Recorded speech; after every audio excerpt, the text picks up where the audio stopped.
The Canadian government has created a new counter-terrorism police unit to be deployed in the oil-rich province of Alberta.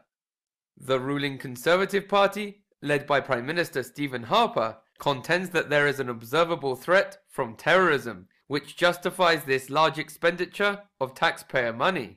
This comes at a time when working-class Canadians are being force-fed privatization and austerity.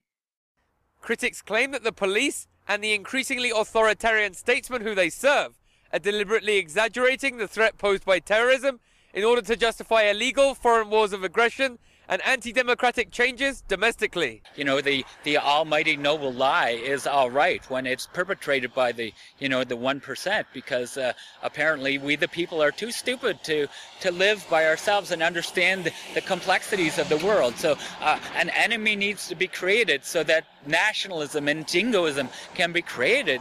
And, at the end of the day, the profits end up in the pockets of the big, huge businesses, the 1%. And it's the people that lose out. And we need to resist this idea. Alberta's counter-terrorism unit is Canada's 5th Integrated National Security Enforcement Team, or INSET. These politicized entities were created after the events of 9/11, which analysts claim was a false flag attack. Everything has come down to 9/11, so that's why I think it's so important that people start investigating 9/11, because we do not have terrorists forming plans here in Alberta, in Calgary. We do not have that. There is no statistically significant terrorist threat to ordinary people in either the U.S. or Canada. Even if you count the 3,000 people murdered on 9/11 as victims of terrorism, and of course they were victims of state terrorism, false flag terrorism.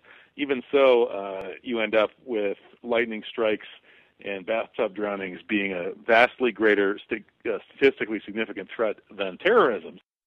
First Nations groups and environmental activists who oppose Canada's oil production are concerned that they will be designated terrorists and targeted by the new counter-terrorism unit, which leads critics to conclude that Canada's transition into a full-blown police state looms large. Joshua Blakeney, Press TV, Calgary.